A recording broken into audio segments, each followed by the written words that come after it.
Olá, seja muito bem-vindo à nossa primeira teleaula da disciplina Formação Integral em Saúde. Eu sou a professora Daniele, sou enfermeira, tenho especialização em unidade de terapia intensiva, tenho mestrado em enfermagem e então sou a professora responsável, acompanharei vocês durante o desenvolvimento de todas as atividades que estão propostas para essa disciplina. Ao longo da nossa disciplina, nós vamos conhecer um pouco sobre o SUS, tá? Então, a gente vai compreender aí, nesse primeiro momento, na primeira aula, os conceitos gerais que estão relacionados aí à saúde coletiva, à saúde pública, né? Todos os conceitos que vão ser importantes para a gente conseguir compreender aí todos os elementos que estão relacionados aí ao desenvolvimento do SUS.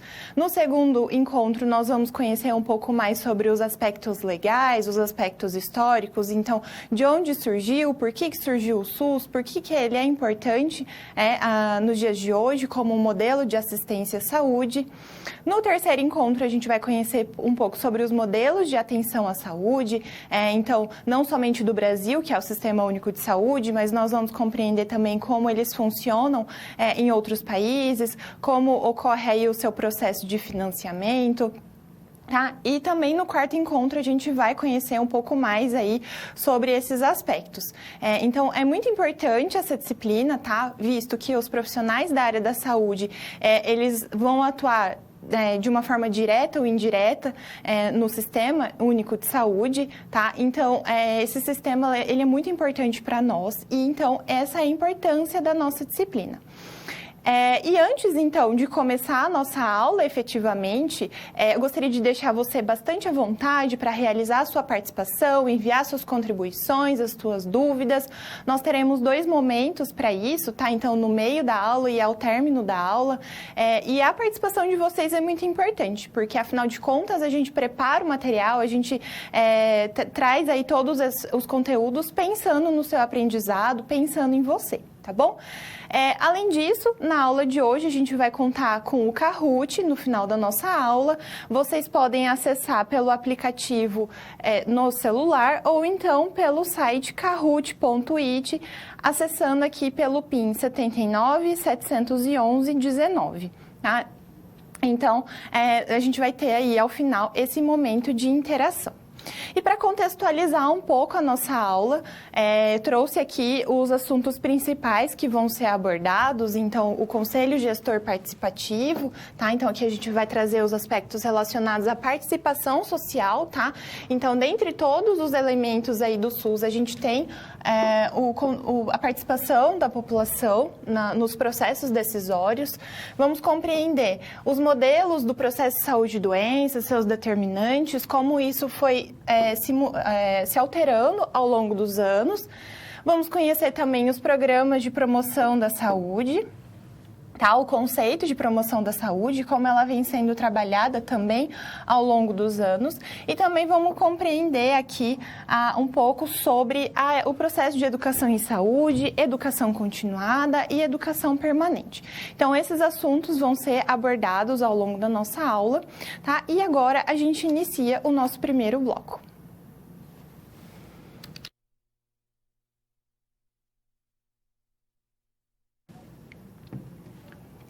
Então, no bloco Conselho Gestor Participativo, nós vamos compreender um pouco, né? Então, todo o processo histórico, todos os fatores que foram se desenvolvendo ao longo do tempo para que eu pudesse, então, hoje, ter uma participação social ativa no Sistema Único de Saúde, tá? Então, a gente vai começar compreendendo lá nos processos históricos e também as definições.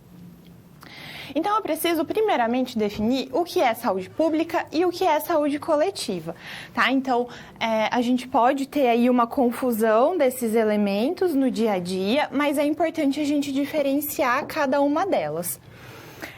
Ainda a gente vai encontrar na literatura várias definições aqui, tanto para a saúde pública quanto para a saúde coletiva, tá? Então, diversos autores, eles trazem aí conceitos um pouco diferenciados e a gente buscou, então, trazer ao longo dessa aula um apanhado geral, então, do que esses autores trazem.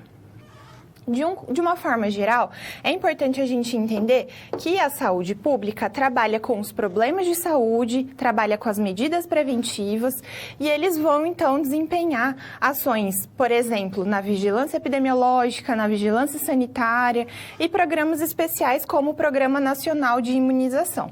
Então, a gente tem como características aqui na saúde pública o caráter epidemiológico, tá? Então, quando eu falo de epidemiologia, eu vou tratar aqui, eu vou trabalhar com conhecer as principais doenças e comorbidades existentes na população, tá? Então, eu vou transformar isso em números, em dados quantitativos, para que eu consiga compreender o estado de saúde da população. Então, quantos casos de hipertensão, por exemplo, quantos casos de diabetes, quantos casos eu tenho de doenças infecciosas, eu tenho também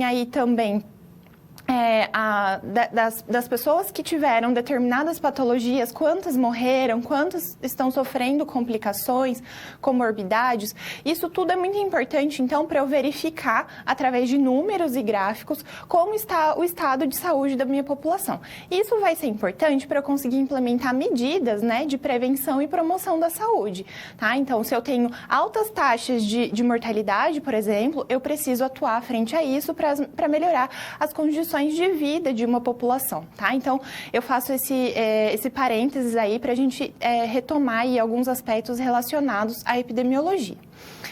Também, então, dentro da saúde pública, nós temos um planejamento normativo, então eu vou ter diretrizes e normas que vão estabelecer como as ações em saúde elas devem ocorrer.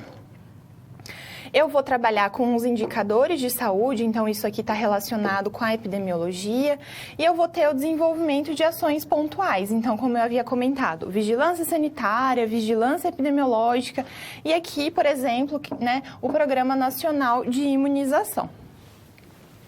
Eu tenho, então, por outro lado, a saúde coletiva, que vai avaliar as necessidades de saúde de uma população, buscar trazer, então, condições para melhoria de qualidade de vida, vou ter aí associado a determinação social do processo de saúde e doença e também vou avaliar as desigualdades em saúde, as desigualdades de acesso à saúde.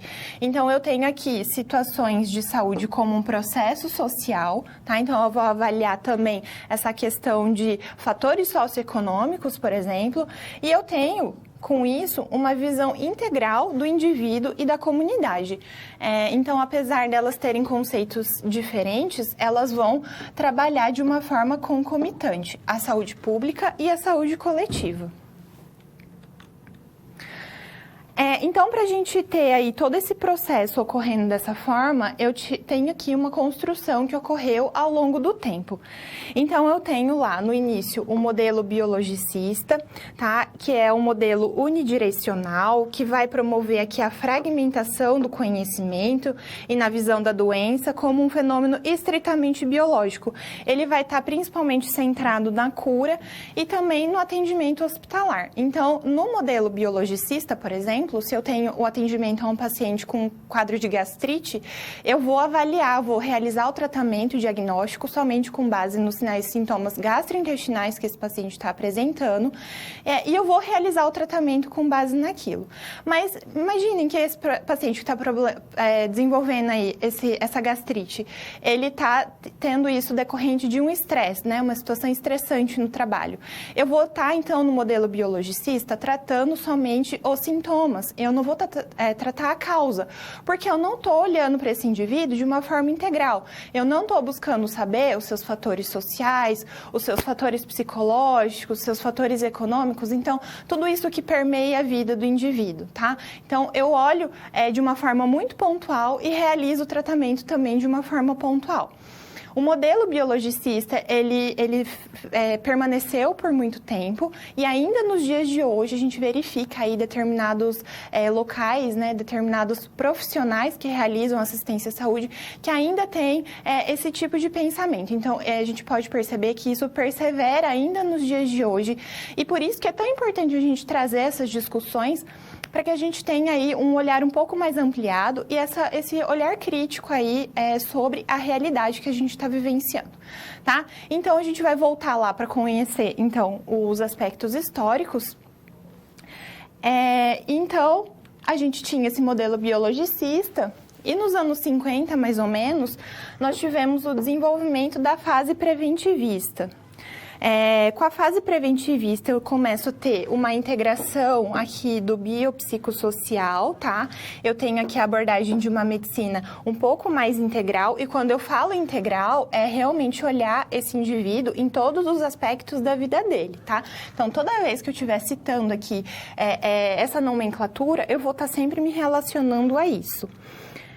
E aqui ainda eu tenho uma ênfase na medicina da família e também na comunidade. Então, eu começo a ter esse olhar um pouco mais ampliado. Nos anos 60, eu tenho o desenvolvimento da medicina preventiva social, tá? Ela vai ter um caráter social da medicina e da doença e vai entender que os fatores econômicos e sociais, eles estão relacionados às condições de saúde e doença dessa população. Então, eu vou ter essas práticas, então, relacionadas à saúde e à sociedade. Por volta dos anos 70, eu tenho o desenvolvimento da saúde coletiva. Isso, então, vem como uma crítica às práticas de saúde que separavam as ações preventivistas e curativas. E também alguns eventos históricos impulsionaram o nascimento da saúde coletiva, tá? Como aqui a Declaração de Alma-Ata, que surgiu no ano de 1978. Tá? Então, aqui, a partir dos anos 70, a gente observou essa mudança, necessidade de mudança na formação profissional e nas práticas em saúde, tá? Então, eu não posso olhar a questão da prevenção de uma forma isolada, da cura das doenças. Eu preciso ter isso de uma forma integrada. Tá? E para isso, então, surgiu aqui as discussões envolvendo aqui o Conselho de Saúde, né, que ocorreu na cidade de Alma-Ata, no ano de 1978. E, então, ela trouxe aí para essa discussão tanto os governos quanto os trabalhadores envolvidos na promoção da saúde. Posteriormente, a gente tem aí o que a gente vai chamar de reforma sanitária, que foi importante para quebrar paradigmas e trazer esse caráter aí, as diretrizes e normas que a gente tem no Sistema Único de Saúde. Então, para a gente falar um pouquinho mais da Declaração de Alma-Ata, que ocorreu em 1978, tá? Então, a gente traz esse aspecto aqui porque ele foi um marco histórico bastante importante. Então, foi uma conferência internacional sobre os cuidados primários em saúde, na própria cidade de Alma-Ata, na República do Cazaquistão. O documento elenca 10 pontos urgentes para o desenvolvimento e aplicação dos dados de saúde e ele vai buscar diminuir as diferenças no desenvolvimento econômico e social dos países, reduzindo, então, a lacuna existente entre o estado de saúde dos países em desenvolvimento e desenvolvidos. Então, a Alma-Ata surge como uma forma desse olhar ampliado. Então, eu começo a entender os problemas de saúde a nível mundial, né? Então, porque até esse momento eu tinha, por exemplo, países desenvolvidos, eu tinha um sistema de saúde, tinha ali uma qualidade de vida da população muito superior em relação aos países em desenvolvimento, que eu encontrava pobreza, mortalidade precoce, tá? Doenças infecciosas, né? Bastante, com uma maior incidência. Então, eu tinha todos esses problemas de saúde e a Alma-Ata, então, vem com o objetivo de trazer esse olhar ampliado e trazer, então, esses 10 passos para a melhoria das condições de saúde da população como metas a serem cumpridas para que a gente conseguisse melhorar as condições de saúde da população de uma forma geral. Tá? E também vale destacar que antes da Alma-Ata haviam experiências isoladas de atenção primária à saúde, tá? E a partir disso, então, as contribuições da Alma Ata vêm como ser o primeiro destaque dado à atenção primária em termos globais, recuperando experiências e reflexões teóricas. Então, muitas das vezes a gente tinha aí tentativas, iniciativas de promover aí essa qualidade, essa assistência em saúde, mas muitas vezes elas não eram tão valorizadas e não ganhavam destaque. Então, a Alma Ata, ela vem com esse objetivo, então, de ampliar esse olhar. Trago também como um aspecto importante a reforma sanitária que aconteceu no Brasil. Ela surgiu a partir da 8ª Conferência Nacional de Saúde, no ano de 1986, e mais de 5 mil representantes de todos os segmentos da sociedade civil eles participaram. Então, eram profissionais da área da saúde, profissionais que não eram da área da saúde e também os usuários, tá? Então, a população, de uma forma geral, é a primeira vez que elas têm a oportunidade, então, de participar em eventos que realizavam algum tipo de discussão na área da saúde, tá? Então, essa é a importância aqui da 8ª Conferência Nacional de Saúde. Ela surge, então, a reforma sanitária frente a um cenário nacional em que eu tinha repressão política, né, por conta da ditadura, piora crescente nos indicadores socioeconômicos de mortalidade, de saúde. E o objetivo, então, era trazer a saúde como um direito do cidadão, um dever do Estado e de acesso universal. Então, vejam que isso, né, a gente vai conhecer aí no processo histórico do SUS, isso foi muito importante para que a gente tivesse esses direitos garantidos, tanto lá na Constituição de 1988, 2 anos depois, né, da ocorrência aqui da 8ª Conferência Nacional de Saúde, e também ele vai fazer parte aqui como umas diretrizes ou como uma das bases, né, dos fundamentos do Sistema Único de Saúde. Então, a gente traz aí esses pontos que são muito importantes, que contribuíram bastante para o desenvolvimento do sistema de saúde.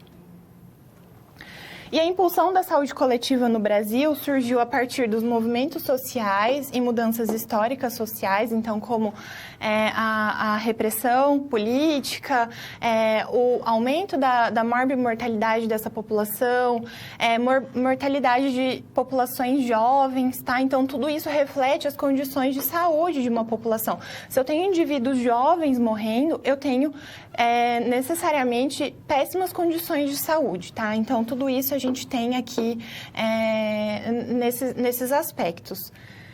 Foram desenvolvidas, então, políticas públicas, uma organização corporativa e um corpo de conhecimento e instrumentos técnicos que embasaram aí a criação do SUS a partir da Constituição Federal de 1988 e também o desenvolvimento das suas diretrizes e funcionamento a partir da Lei Orgânica 8080 de 1990.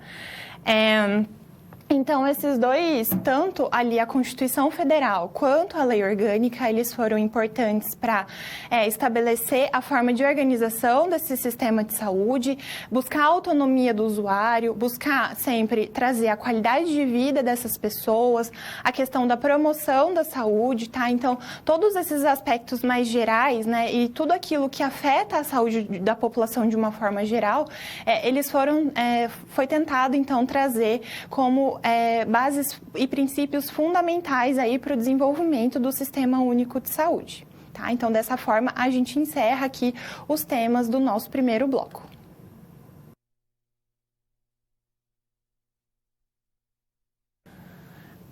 A nossa situação problema relacionada ao Conselho Gestor Participativo é sobre o aluno Rafael, que fez uma visita ao UBS e quando ele chegou até aquele local, ele observou um cartaz com data e horário de reunião do Conselho Gestor Participativo da unidade.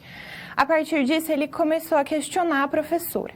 O que é um Conselho Gestor Participativo e para quê e por que ele é realizado em uma unidade básica de saúde, né, uma UBS? Então, o Conselho Gestor Participativo, ele vai ser importante porque ele vai nada mais, nada menos do que compor os conselhos de saúde local. Os conselhos de saúde local, eles determinam, então eles têm reuniões frequentes e eles formulam estratégias e planos de saúde. Então, eles avaliam como está sendo a produção de saúde local. Então, os conselhos de saúde, eles podem ocorrer a nível municipal, estadual e federal. Então, eles são importantes porque eles avaliam as condições de saúde da população, avaliam como as políticas públicas estão sendo desenvolvidas e implementadas e se elas estão surtindo aí, estão alcançando os objetivos desejados ou não. A partir disso, eles realizam essa discussão para implementar novas medidas e um plano de saúde, então, por determinado período, para que a gente consiga aí sempre estabelecer essas melhorias de saúde da população de uma forma geral. E agora a gente vai conhecer quais são os integrantes, então, desse Conselho de Saúde. Temos tanto integrantes eleitos por voto, exceto os representantes do governo, e temos, então, dentre esses integrantes, a participação da população e também a participação dos profissionais da área da saúde. O mandato geralmente é de 2 anos. A quantidade de conselheiros, então, a gente vai chamar conselheiros que são representantes da população e conselheiros representantes da área da saúde e também os representantes do governo. A quantidade, então, e a periodicidade das reuniões são definidos pelo Conselho Nacional de Saúde ou na Conferência de Saúde. Então, isso pode ir se alterando conforme o passar do tempo. O conselheiro representa a comunidade ou os trabalhadores da área da saúde e manifesta as demandas e ideias do seu grupo ou da instituição que ele representa. As reuniões são realizadas na UBS, por ser um local público e de fácil acesso para todos os conselheiros. É importante também estabelecer que ele vai ter um caráter deliberativo, ou seja, ele é capaz de instituir mudanças e também outros planos de ação e normativo. Então, ele vai ser obrigatório aqui em toda a região do país. Quanto à sua composição, eu tenho 50% são entidades de usuários, então vejam como é forte a participação popular. Tenho 25% de entidades de trabalhadores da área da saúde e 25% dos representantes do governo e prestadores de serviço. Então, a gente vê que desde lá da 8ª Conferência Nacional de Saúde, em que a gente tem o primeiro movimento de participação social, a gente tem aí todo esse desenvolvimento e o crescente aumento aí da participação desses indivíduos. Isso vai ser importante porque todas as ações, todas as medidas que são implementadas, elas visam, elas impactam de uma forma direta a população de uma forma geral. Então, nada mais justo do que eles participarem, Então, a gente vai ouvir não somente o lado de quem trabalha no sistema de saúde, mas também por quem recebe, Quem está precisando desses atendimentos e desses serviços. Então, qual que é o retorno que eles têm a partir disso? E eles também têm a vivência, enquanto usuários do serviço de saúde compreenderem o que está funcionando melhor e o que precisa ser melhorado, Então, a gente garante aí a autonomia e a participação desses indivíduos na busca aí de melhorias contínuas, dessas políticas de saúde.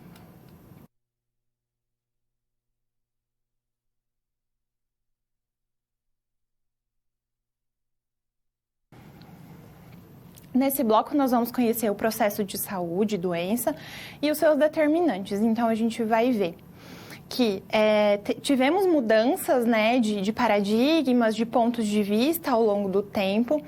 E tudo isso permitiu, então, que a gente tivesse uma construção do atendimento à saúde da forma que nós temos hoje. Então, para começar, a gente vai falar do modelo biomédico. O modelo biomédico, então, vai utilizar a biologia como base, vai estar relacionado, então, à saúde vai ser sinônimo de ausência de doença, Então, isso aqui é um aspecto bastante forte aqui no modelo biomédico. E eu tenho aqui, isso ocorreu lá no início, né, do desenvolvimento das políticas de saúde, eu tenho aqui o modelo biomédico muito forte, porque na época ainda eram muito crescentes, né? A gente tinha ainda uma mortalidade muito elevada, quando a gente pensa ali antigamente, por doenças transmissíveis. Então, a gente tinha ali uma alta mortalidade por sarampo, tuberculose, nós tivemos aí a gripe espanhola, por exemplo, a gente teve muito forte a questão do avanço da bacteriologia. Então, para a época, essas doenças elas eram muito prevalentes. E o modelo biomédico, então, ele surgiu na tentativa de explicar o processo de saúde e doença, tá? Então, por isso que a gente tem essas características aí. A doença, então, ela é explicada como uma falha nos mecanismos de adaptação do organismo ao meio em que ele vive. E a gente observa aqui a avaliação do corpo de uma forma fragmentada. Então, ele é compreendido como mecânico, ou seja, quando eu tenho falha em determinado órgão, se eu realizar o tratamento, eu consigo, então, restabelecer a saúde desse indivíduo. Então, a gente tinha essa visão um pouco mais simplista aí de todo esse processo. Ela vai ser unicausal, ou seja, frente ali a uma patologia ou um micro-organismo, eu tenho desenvolvimento de uma doença, tá? Então, eu tenho ali só um fator como responsável por causar o desenvolvimento dessa patologia. Ele é linear, tá? Por conta de ser unicausal, então eu tenho ali a relação direta. Então, micro-organismo, doença, ou então eu tenho ali uma patologia provocando a doença. Eu não vou considerar outros fatores.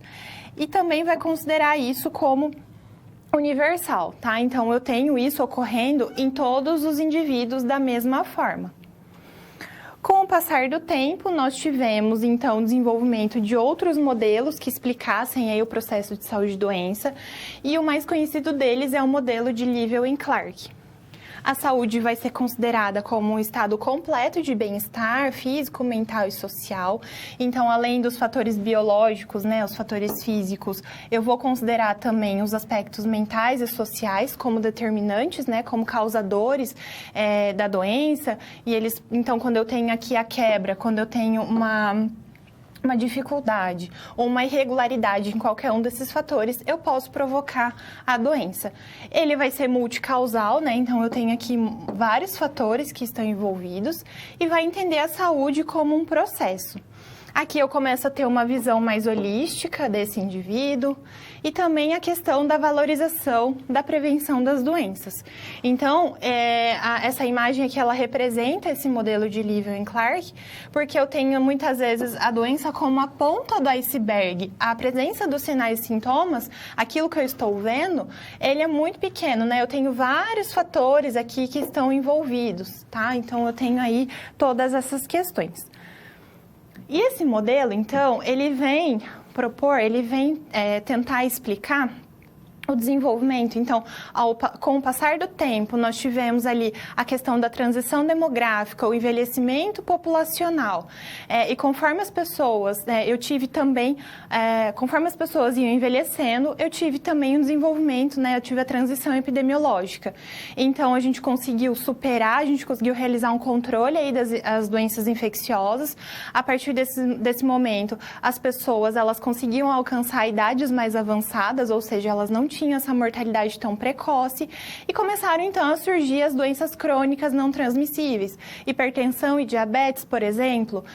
Com elas a gente teve aí o surgimento de comorbidades, complicações como acidente vascular encefálico, infarto agudo do miocárdio, e tudo isso começou a sobrecarregar os sistemas de saúde. Então, o modelo de Livell e Clark, ele tenta, né, de alguma forma, entender como esse processo de saúde e doença ocorre, porque aquele processo unicausal, ele já não explicava aí a ocorrência do desenvolvimento dessas doenças. E nós tínhamos também ali a superlotação dos serviços de saúde, o aumento dos custos no atendimento à saúde. Então, foi necessário, então, rever todo esse processo de saúde e doença para eu conseguir também trabalhar de uma forma preventiva, tá? Então, eu vou prevenir que esse indivíduo adoeça para eu conseguir, então, minimizar os custos, os gastos em saúde que eu vou ter com ele, tá bom? Pensando então nesse processo de prevenção, eles também propuseram aqui uma forma de tentar explicar isso. Então, eu tenho ali o período pré-patogênico da doença e o período patogênico. Então, o patogênico é quando esse indivíduo ele ainda não tem nenhuma manifestação da doença.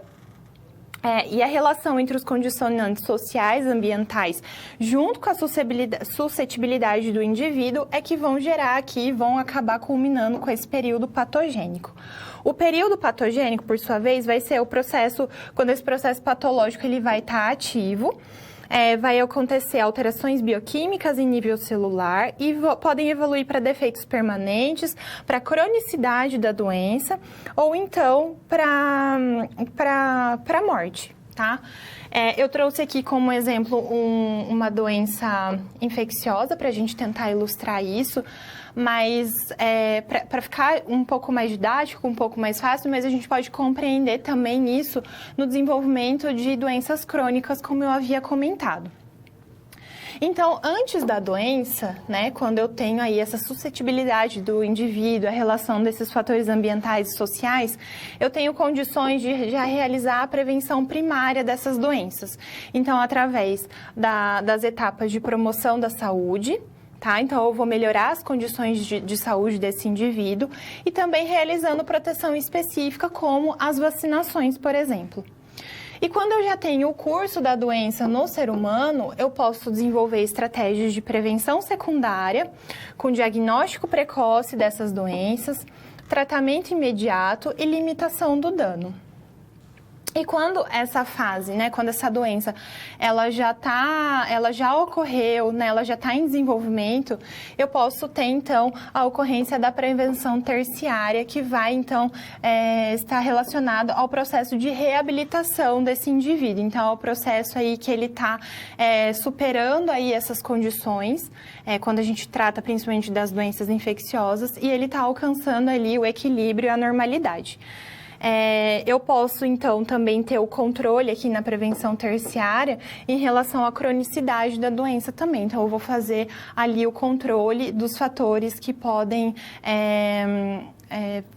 trazer uma piora da doença, ou então fazer o controle, né, prevenir a ocorrência de complicações, como eu havia citado. Então, o infarto agudo do miocárdio. Então, o paciente ele já desenvolveu hipertensão e diabetes, então quais os fatores, né, como eu posso melhorar as condições de vida dessa pessoa para que ela não evolua aí com AVE e o infarto, por exemplo.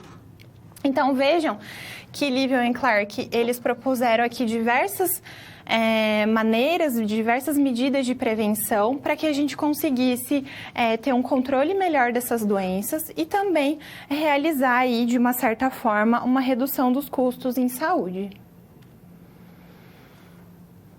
A gente tem o modelo mais atual que é utilizado, que é o modelo de determinação social da doença. Então, ele foi proposto aqui por esses autores lá no ano de 1991 e eles propuseram um esquema para visualizar as relações hierárquicas entre os diversos determinantes da saúde.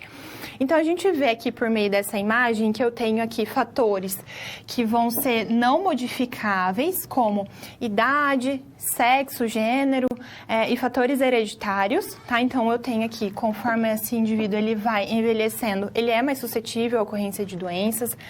A gente tem ali um perfil diferenciado de doenças que acometem mais os homens e as mulheres, e isso a gente não consegue modificar. E a questão genética também. Nós temos, acima desse nível, o estilo de vida desses indivíduos, então, o modo de alimentação, prática de atividade física, condições que estão aí relacionadas a esses aspectos. Temos, a um nível acima, as redes sociais e comunitárias. Então, esses autores entendem que quanto maior apoio social, quanto melhor a rede social desses indivíduos, menos eles adoecem, porque eles se sentem seguros, eles se sentem amparados e eles sabem que eles têm com quem contar. Então, isso melhora muito a questão do estresse, ansiedade e todos esses fatores aí que estão psicológicos que fazem, então, com que eu tenha uma diminuição da ocorrência de determinadas doenças. E eu tenho, então, por fim, condições socioeconômicas, culturais e ambientais gerais, tá? Desculpem, eu tenho as condições de vida e de trabalho, que vão estar relacionadas ao ambiente de trabalho. Então, se eu tenho um ambiente estressante, se eu tenho um ambiente insalubre, né? Com, por exemplo, uma fábrica de cimento que produz muito resíduo, que fica ali, permanece no ar, eu tenho desenvolvimento de determinadas doenças. O processo de educação, então, quanto maior a escolaridade, maiores chances aí de melhoria dos fatores socioeconômicos eu tenho e, por consequência, ali, melhores condições de saúde, tá? Então, isso é um fator que está relacionado também. A questão da produção agrícola e de alimentos, então, a forma, né, do consumo que eu tenho, uso de agrotóxicos, por exemplo, eu tenho a questão do desmatamento relacionado aí à atividade de pecuária, então como tudo isso vai estar relacionado à questão do meio ambiente, poluição da água, contaminação dos alimentos e como isso vai influenciar a nossa saúde. E eu tenho também, por outro lado, o desemprego, que está relacionado aí também a fatores socioeconômicos, acesso à água tratada, condições aí de saneamento básico, acesso aos serviços de saúde, tá? Então, como eles estão distribuídos, e também as condições de habitação, tá? Então, como é a moradia dessa pessoa? Ela tem condições de saneamento básico? Vivem muitas pessoas em uma casa que seja muito pequena, então a gente tem aquela aglomeração de pessoas. Então, como tudo isso funciona, tá? Então, a habitação, ela vai se constituir como um fator importante também. E, por fim, então, a gente tem aqui as condições socioeconômicas, culturais e ambientais gerais que estão acima disso. Então, esse modelo de determinação social da doença, ele vai entender a causa das causas. Então, a gente vai entender esses aspectos amplos e como eles interferem no estilo de vida e na saúde da população. Então, aqui, nesse último modelo, a gente vai ter aí uma avaliação bastante global, bastante geral aí das condições do processo de saúde e doença da população. Então, vejam que isso vai ser um conceito muito mais amplo e que vai abarcar aí todas essas situações que a gente trouxe para citar. Então, a gente observa que ao longo, né, do desenvolvimento histórico, ao longo do passar dos anos, a gente teve essas mudanças aí de paradigmas que vieram, então, a atender, naquele momento, tentar explicar como ocorre aí esse processo de doença e ao que ele está relacionado, tá bom? Então, dessa forma, a gente encerra o tema desse bloco.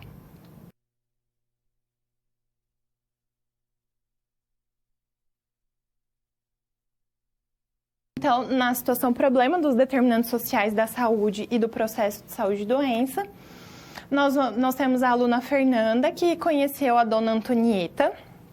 A dona Antonieta perdeu a visão e apresentava dificuldades na locomoção até a unidade básica de saúde. Então, a Fernanda, ela teve dúvida, como que ela vai entender a relação do diabetes com a perda de visão e a dificuldade de locomoção? Quais vão ser os determinantes sociais da saúde, processo de saúde e doença? Estilo de vida? Então, em relação ao diabetes mellitus,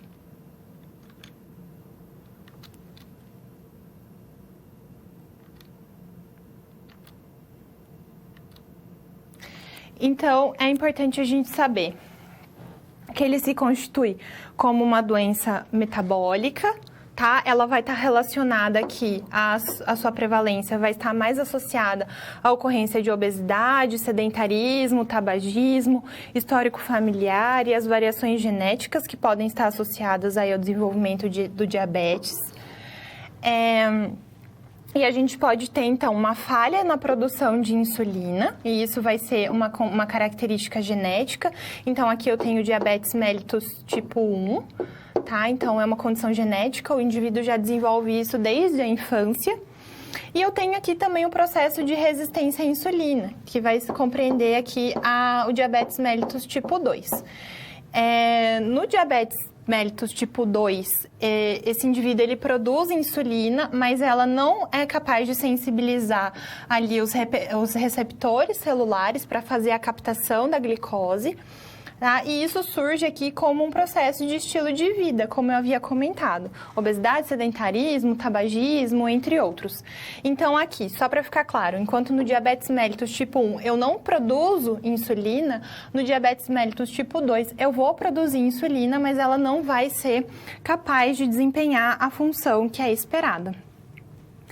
E aqui, as limitações, então, apresentadas pela Antonieta, elas podem ter relação com diabetes, porque pensando aqui, entre as complicações da doença, a gente tem aqui a retinopatia diabética e também as neuropatias, tá? Então, as condições de saúde da dona Antonieta não necessariamente evoluíram para o déficit visual e tampouco para a dificuldade de locomoção se ela tivesse tido o tratamento e os cuidados adequados.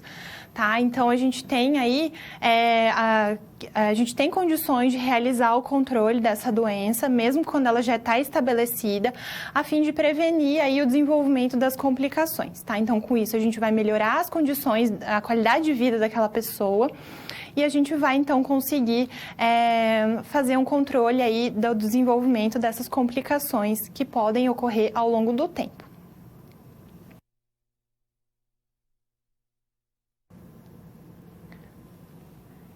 Então, nesse momento de interação, eu abro, então, caso vocês tenham alguma pergunta, alguma dúvida, estou disponível aqui pelo chat, envie suas dúvidas pelo seu tutor e a gente volta aí dentro de alguns minutos para responder aí aos questionamentos que vierem a surgir.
Então, nós não tivemos nenhuma participação no chat, dessa forma a gente vai continuar, então, abordando os assuntos propostos para esse primeiro encontro.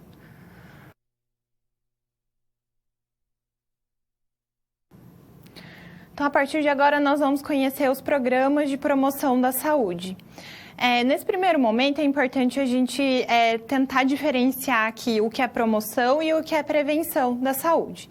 Então, na prevenção, eu vou estar realizando aí medidas para prevenir a ocorrência de determinadas doenças.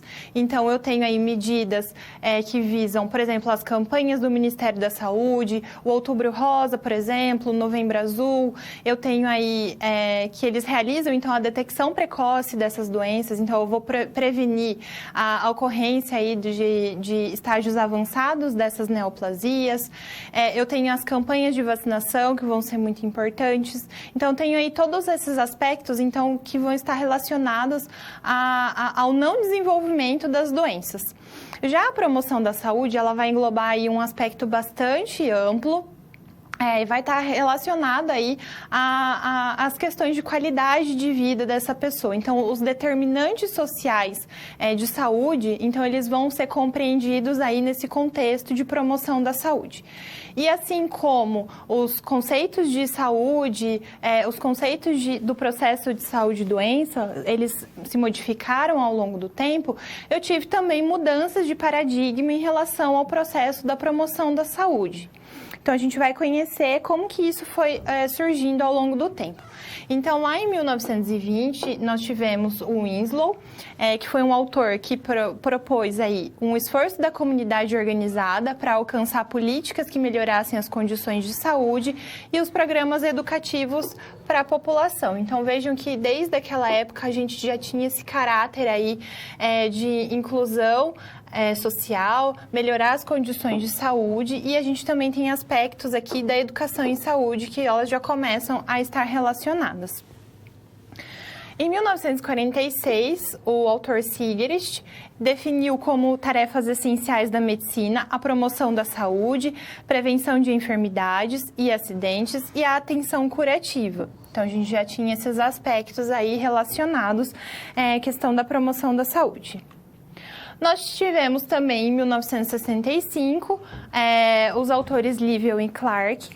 Eles, então, propunham um conjunto de ações que deveriam ser desenvolvidas como prevenção primária, voltada a aumentar a saúde e o bem-estar geral.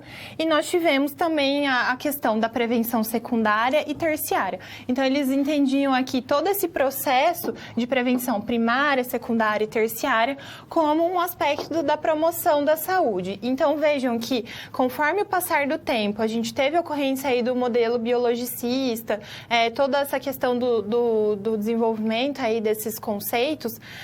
Naquele primeiro momento que a gente estava tentando englobar questões um pouco maiores, aqui em 1965 a gente volta então para essas questões aí da saúde como uma ausência da doença.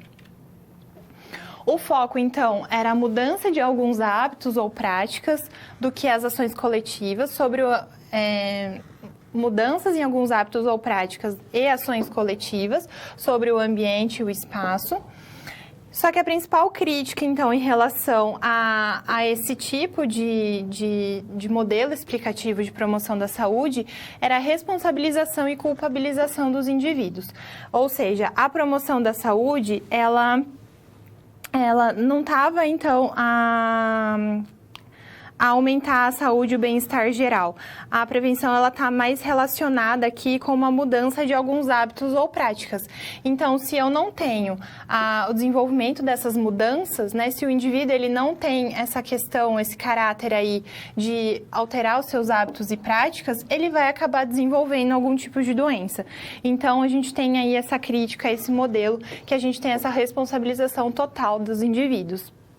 E vai desconsiderar as causas reais, sociais, econômicas e culturais, tá? Então, a gente tem aqui as questões que não são de governabilidade do indivíduo, tá? Então, as questões sociais, econômicas e culturais, que elas devem, então, ser de responsabilidade do governo como um todo, para que a gente consiga promover a saúde. Então, essa foi a principal crítica em relação a esse modelo. Em relação à promoção da saúde, né, a partir do relatório de Lalonde, em 1974, então a gente teve aqui o ministro de Saúde do Canadá, o Lalonde, ele começa a perceber a necessidade de combater os custos crescentes da assistência médica e reduzir o impacto das doenças crônicas não transmissíveis. Tá? E ele começa, então, a ter essa primeira visão aí de que se eu melhorar as condições de vida da população, eu posso ter uma redução, posso ter um impacto positivo em relação ao curso das doenças. Logo depois, isso começou a ter uma visibilidade mundial, tá? Então, esses aspectos mais gerais.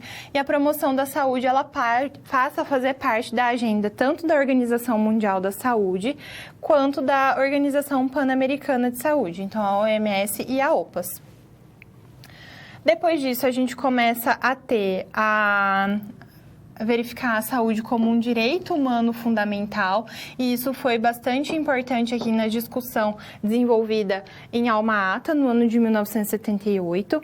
E aqui observa-se, né, a discussão principal que as desigualdades em saúde elas são inaceitáveis e que os governos têm responsabilidade pela saúde dos cidadãos. Além disso, a população tem direito de participar das decisões no campo de saúde, gerando uma grande repercussão nos sistemas de saúde do mundo. Depois disso, então, a gente tem a questão da Carta de Ottawa, no ano de 1986, que traz aqui um conceito ampliado de saúde, a participação popular ela começa a ser mais forte. Traz, então, um reforço à responsabilidade individual e da comunidade, porque a promoção da saúde vai visar assegurar a igualdade de oportunidades e permitir que todas as pessoas realizem seu potencial de saúde. Tá? Então, a gente começa aqui a ter esses conceitos um pouco mais amplos. Em relação ao Brasil, o principal marco foi o desenvolvimento da Política Nacional de Promoção da Saúde. Foi promulgado pela Portaria 687 do ano de 2006 e tinha o objetivo de promover a qualidade de vida e reduzir a vulnerabilidade e os riscos à saúde. Então, nós temos algumas frentes que estão relacionadas aqui à promoção da saúde. A primeira delas é o desenvolvimento de uma alimentação saudável. Então, entende-se que uma alimentação rica em carboidrato, rica em gorduras, ela pode favorecer o desenvolvimento de diabetes mellitus, de formação de placas de ateroma que vão proporcionar aí, né, acidente vascular encefálico, infarto agudo do miocárdio. Então, eu tenho aqui esse incentivo à questão da alimentação saudável. Incentivo à atividade física, tá? Como uma forma também de promover a qualidade de vida desses indivíduos. Tivemos também algumas frentes relacionadas ao tabagismo, então a diminuição, né, a prevenção de ocorrência do tabagismo. Também temos políticas relacionadas à diminuição do uso de álcool e drogas. Também temos políticas relacionadas à prevenção de acidentes de trânsito, conscientização da população quanto dirigir alcoolizado, por exemplo. Ser mais prudente no trânsito. Temos também o desenvolvimento de uma política de paz relacionada aqui à prevenção da ocorrência desses casos de violência e também o desenvolvimento sustentável. Então, frente a tudo a isso, eu preciso ter uma relação harmoniosa com o meio ambiente. Então, a gente tem aí todas as questões de mudanças climáticas e a gente tem também o nosso papel, a gente precisa ter aqui realizar ações frente a isso que de uma forma geral vai influenciar na questão das condições de saúde da população. Então, a gente pode entender essa política nacional de promoção da saúde, ela busca promover a qualidade de vida e avaliando aí esses aspectos que estão relacionados às condições de saúde desses indivíduos. Ainda em relação à Política Nacional de Promoção da Saúde, ela busca o empoderamento dos indivíduos, ou seja, capacitar essas pessoas para tomada de decisão e controle sobre suas vidas. Então, são explicitadas formas aí que a gente pode ter uma melhoria de qualidade de vida, como alimentação saudável, atividade física, mas isso vai ser de controle e decisão desses indivíduos. Também a questão do autocuidado, que vai ser a prática desempenhada de forma eficaz e vai ser responsável, então, pelo seu próprio benefício, quando o indivíduo ele consegue realizar isso de uma forma adequada.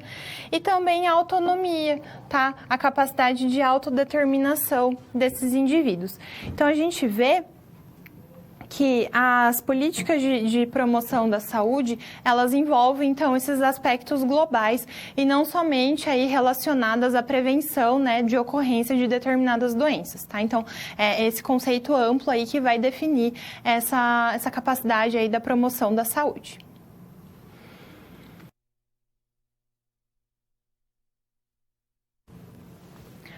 Ainda em relação à Política Nacional de Promoção da Saúde, a nossa situação problema vai ser referente às alunas Gabriela e Carolina, que fizeram uma visita ao UBS Dom Helder Câmara, conheceram usuários que participam da Academia Carioca de Saúde e elas questionaram a professora o que é o programa Academia da Saúde, como ele funciona e quais são seus benefícios individuais e coletivos que ele promove. Então, o programa Academia da Saúde, ele foi estabelecido a partir da Portaria 719, de 7 de abril de 2011, tem o objetivo de contribuir para a promoção da saúde, implantando polos para orientação de práticas corporais, atividade física, lazer e modos de vida saudáveis. Geralmente vão estar vinculadas aí ao UBS. Elas têm o objetivo de trazer benefícios à saúde e benefícios sociais aos indivíduos. Então, o programa Academia da Saúde, ele estabelece, então a gente tem aí parcerias com locais, com academias, que têm equipamento adequado e profissionais qualificados para realizar o acompanhamento desse indivíduo. E ele busca, então, trazer uma maior igualdade de acesso a esses determinantes, a essas condições que podem ser capazes de melhorar as condições de vida daquele indivíduo, tá? Então, vem aí, então, como uma das estratégias do Ministério da Saúde para que a gente consiga melhorar as condições de vida da população a partir da prática de atividade física. Em relação aos benefícios, a gente vai pensar que os benefícios individuais estão relacionados aqui a reduzir o isolamento, risco de depressão, e que também vai ser frequente principalmente em idosos. E coletivos, então, porque vai reduzir as desigualdades sociais, estimular aqui o desenvolvimento de autonomia e do empoderamento dos indivíduos e do grupo. Aqui a gente tem, então, a questão da promoção da saúde, vai acontecer pela ampliação do controle dos indivíduos sobre as suas próprias vidas e sobre a sua saúde. E a prevenção de riscos vai acontecer pelas ações de detecção, controle e enfraquecimento de fatores de risco de enfermidades. Então, o programa da Academia da Saúde, ela vai estar vinculada tanto à Política Nacional de Promoção da Saúde, do ano de 2006, com o objetivo de promover a qualidade de vida, e também no ano de 2011, que vai, então, estar relacionada ao programa, aqui, quando foi estabelecida a portaria, então, para a criação da Academia em Saúde. Então, a gente já tem esse desenvolvimento, tem todo esse movimento a partir do ano de 2006, a partir da Política Nacional, tá? Então, que traz aí como elemento importante a prática de atividade física, e somente lá no ano de 2011, então, essa atividade, a Academia em Saúde, ela vai ser implantada de uma forma definitiva para atender, então, os requisitos da Política Nacional.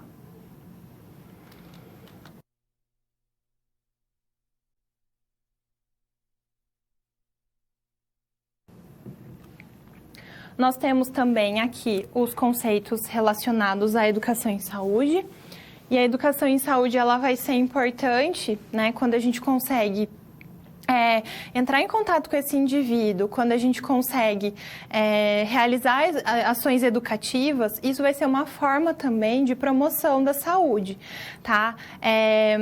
Esse processo de educação em saúde, ele acontece já há algum tempo e ele também vem se modificando conforme aí as necessidades que aquela população apresenta, e quanto mais a gente conhece sobre esse processo também. Então, várias estratégias foram implementadas e que deram certo, mas várias estratégias foram implementadas e não obtiveram tanto êxito, tá? Então, juntamente aí com todo esse movimento social de inclusão da pessoa, quando a gente tem aí essas mudanças de paradigma também na área da educação propriamente dita, a gente traz aqueles conceitos aqui para a educação em saúde, para que a gente consiga estimular a participação das pessoas e para que aquilo faça sentido e tenha significado para ela. Então, caso contrário, eu vou estar conversando com aquela pessoa, estou realizando as orientações, mas nada daquilo faz sentido para ela. Então, ela não vai não vai aplicar aquilo à sua vida, às suas condições de saúde.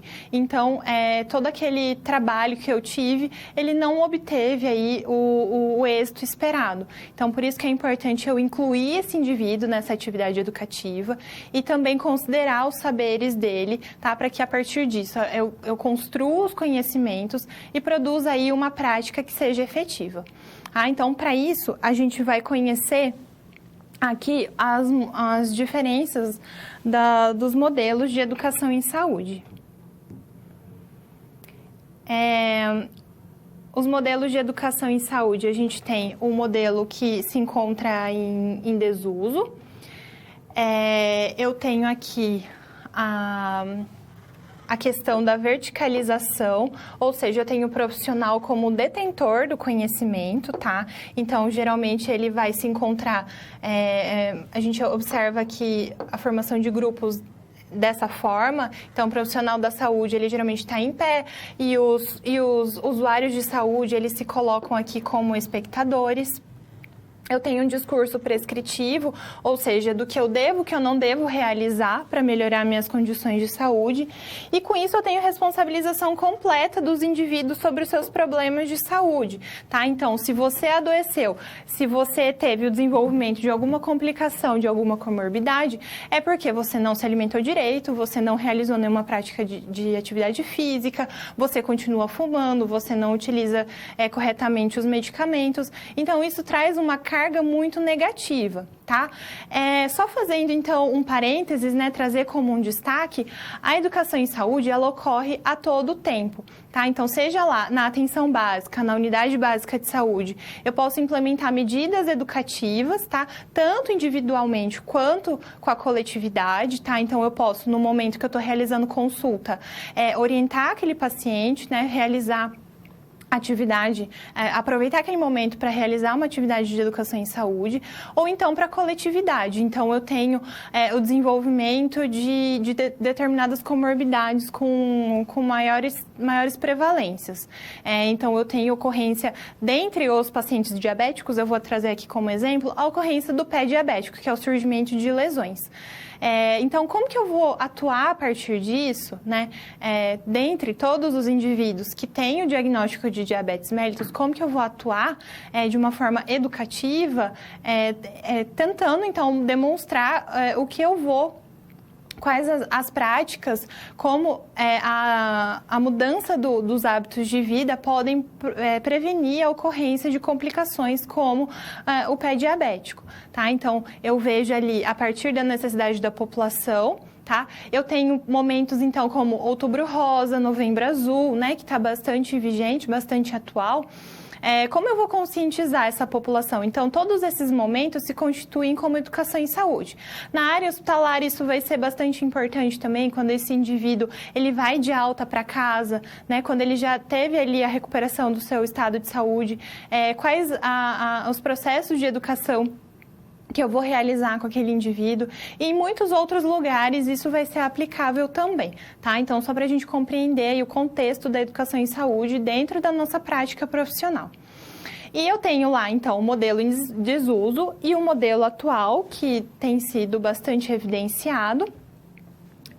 Vai ser um modelo mais horizontal. Então, vejam que eu converso com esses indivíduos de uma forma igual, tá? Eu não tenho aqui a hierarquização, por exemplo. Eu vou considerar os saberes desses indivíduos. Muitas vezes, eles trazem ali questões... Por exemplo, um bebê recém-nascido que está apresentando icterícia, tá? O aumento da bilirrubina no sangue. Muitas vezes as pessoas, elas comumente dão banho com picão, tá? Então, isso é uma prática aí que ela é bastante utilizada no meio popular. Então, eu não posso já de cara falar, não, você não deve fazer isso, porque nesse momento eu afasto esse indivíduo ao invés de trazer ele para perto, tá? Então, eu tenho que ter um discurso inclusivo e falar, olha, você pode tanto dar o banho dessa forma que você está me colocando, como também, né, é importante, junto com isso, você deixar esse bebê tomar o banho de sol no período da manhã, tá? Que então a gente sabe que a luz solar, ela faz a quebra aí da molécula de bilirrubina e faz então com que eu tenha uma melhora nesse processo de icterícia.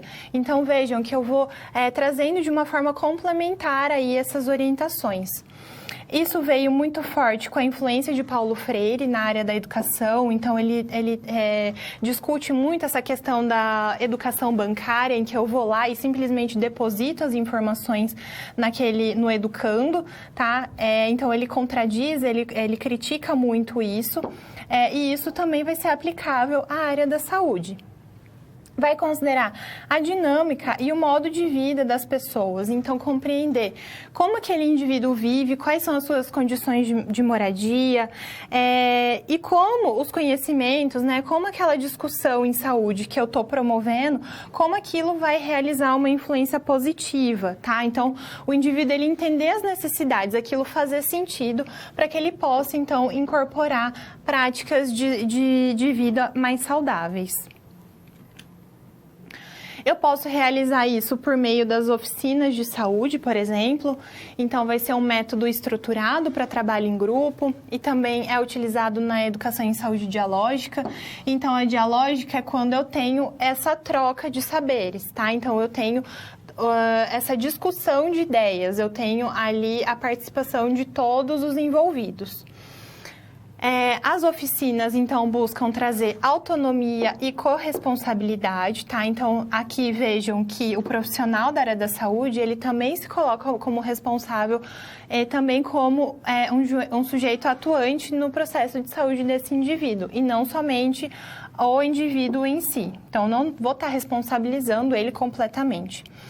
Traz aqui o processo de saúde e doença dentro de questões do cuidado, vai trazer estratégias, né? A gente tem estratégias para a realização dessas oficinas e vão ser importantes para promover, manter e recuperar a saúde dessas pessoas, buscando então desenvolver autonomia, emancipação e empoderamento desses sujeitos.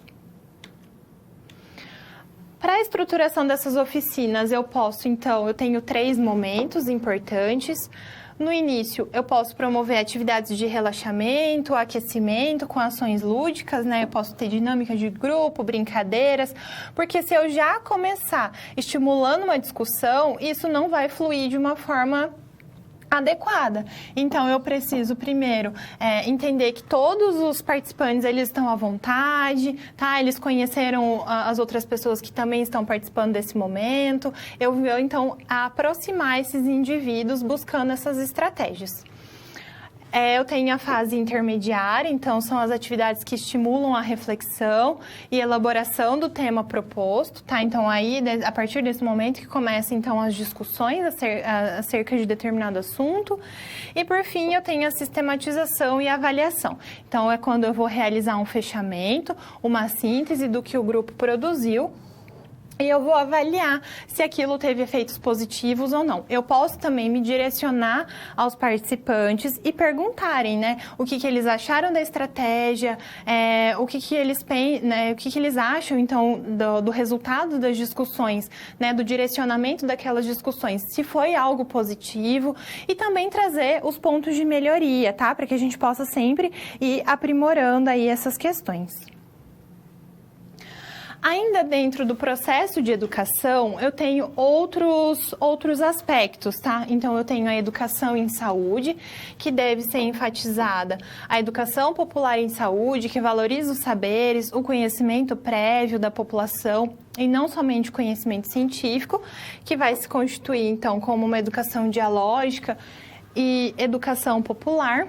E eu tenho também a educação na saúde, então que deve buscar as lacunas de conhecimento dos profissionais, ações direcionadas à qualificação dos processos de trabalho em saúde, por meio então da educação permanente e continuada. Então, A educação permanente, ela já visa, dentro do processo de trabalho, identificar os problemas e as necessidades de ajustes, e elas vão acontecendo de forma pontual.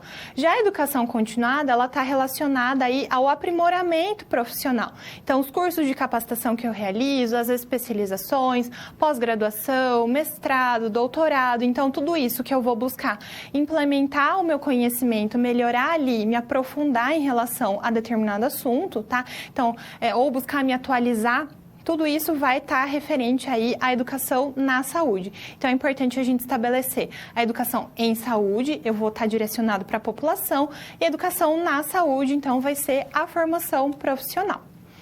Além disso, a formação dos profissionais de saúde, a partir dos anos 2000, nós tivemos novas diretrizes curriculares, então, para atender aí essas necessidades que foram surgindo na área da saúde, com práticas multiprofissionais, né? Então, a gente ter essa questão de trabalho em equipe, a gente entender que nós não vamos dar conta de diversas situações trabalhando sozinhos, a gente precisa, então, estabelecer uma comunicação efetiva entre as diversas áreas. O agir em saúde deve ser pautado em seu conceito ampliado e a aproximação do ensino com as práticas nos serviços de saúde por meio de vivências e estágios.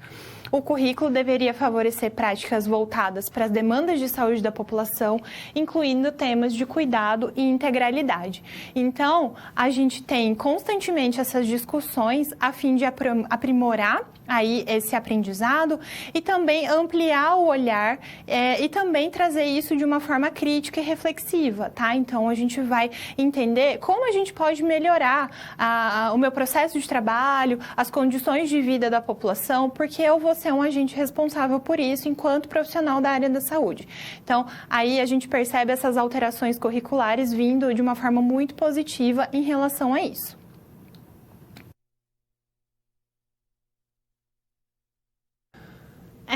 Na nossa situação problema de oficinas de saúde, os alunos Ricardo e Henrique fizeram uma visita ao BS com um cartaz com um convite para a oficina como ter uma alimentação saudável. E eles querem entender como uma oficina é realizada. Então, é importante a gente compreender o conceito e o método adotado na educação em saúde e o planejamento da prática educativa de educação em saúde dialógica. Então, as oficinas de saúde, elas têm aqui características, né? Elas são dialógicas ou radicais. Tem a característica, então, para ter um espaço para escuta, troca de saberes entre os profissionais e usuários, participação e reflexão de todos os envolvidos. E isso vai acontecer principalmente pelas rodas de conversa, tá? Então, as oficinas, elas se desenvolvem principalmente a partir de rodas de conversa. Vejam que a questão das palestras, por exemplo, algumas vezes elas podem ser úteis, tá? Então, a gente não vai desconsiderar isso completamente quando a gente deseja falar de um assunto que muitas vezes o indivíduo ele não tem domínio sobre, mas a gente vai optar, então, pela maioria das vezes, realizar essas oficinas por meio das rodas de conversa. E só então, retomando o conceito de educação continuada e permanente, na continuada eu vou ter capacitação centralizada no desenvolvimento profissional, como cursos de especialização, treinamentos, entre outros. E na educação permanente, ela vai se iniciar nas vivências da equipe e origina-se nos problemas do processo de trabalho. Então, isso tudo pode ser desenvolvido principalmente a partir das reuniões de equipe. Tá bom? Então, dessa forma, a gente encerra a nossa situação problema, tá? E o nosso bloco. E agora, então, a gente tem um momento de interação do Kahoot. Para você que ainda não conseguiu acessar, você pode entrar pelo seu celular ou o site kahoot.it com o PIN 79 711 19.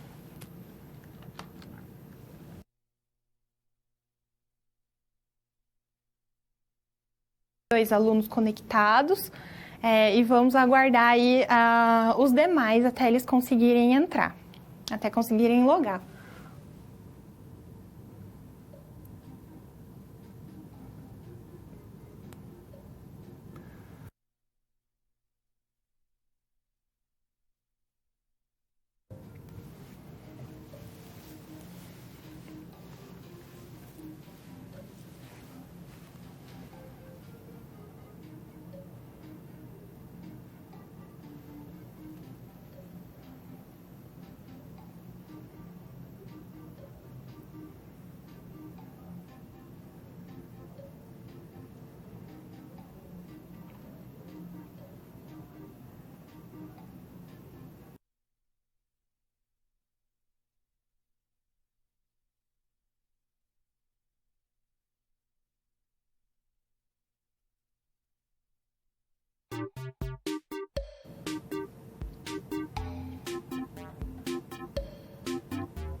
Pessoal, vamos aguardar só mais alguns segundos até todo mundo conseguir conectar, tá bom? E a gente já inicia.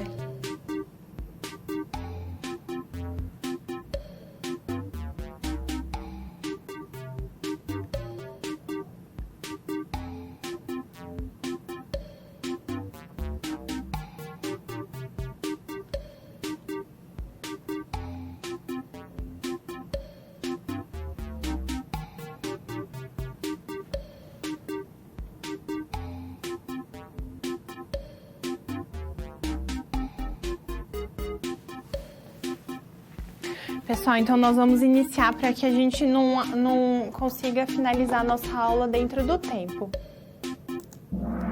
Então, nós vamos começar a nossa primeira pergunta sobre o conceito de saúde pública. Não é possível afirmar.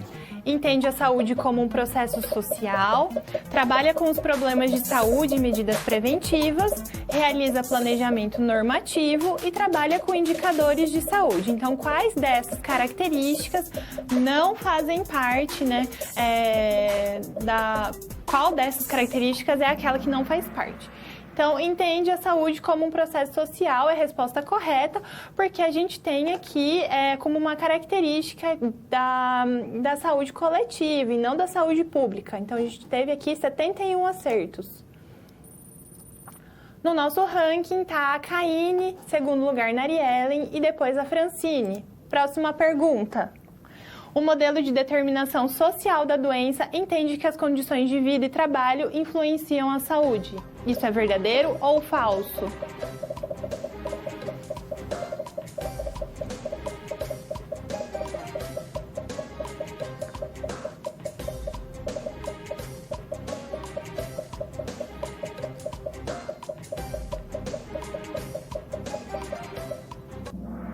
Essa é uma afirmação verdadeira, tá? Então, o modelo de determinação social é aquele da imagem, né? Do arco que a gente trouxe. Então, ele vai entender aqui as causas, né? As causas das causas. No nosso ranking, a gente continua com a Caine, em segundo lugar, Ronaldo, e em terceiro, a Adriana. Próxima pergunta. A Política Nacional de Promoção da Saúde busca a qualidade de vida, reduzindo a vulnerabilidade e os riscos à saúde.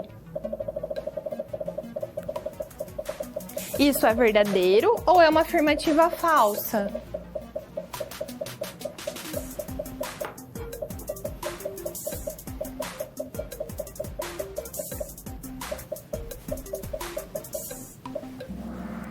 Essa é uma afirmativa verdadeira. No nosso ranking, Tadeu está em primeiro lugar, segundo, Fernando e terceiro, Carlos. Então, vamos para a nossa próxima pergunta. Sobre o modelo atual de educação em saúde, assinale a incorreta. Considera os saberes dos indivíduos, apresenta discurso inclusivo, considera a dinâmica e o modo de vida das pessoas e responsabiliza os indivíduos sobre seus problemas de saúde. Então, todo mundo tem que acertar, porque a gente viu aqui faz pouco tempo esse tema. Então, acertou quem respondeu, que responsabiliza os indivíduos sobre os seus problemas de saúde, tá? Então, os outros temas, eles fazem parte aqui do modelo que se encontra em desuso.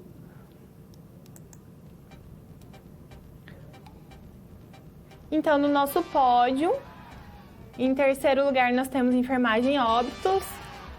Segundo lugar, Juliana. E em primeiro, nós temos o Fernando. Parabéns, Fernando. Gostaria de agradecer aí pela participação de todos vocês, tá? Isso é bastante importante aí para o desenvolvimento das atividades, tá? E agora eu abro, então, para perguntas. No nosso chat, nós tivemos o pessoal da Anhanguera, do Polo de Ribeirão Preto.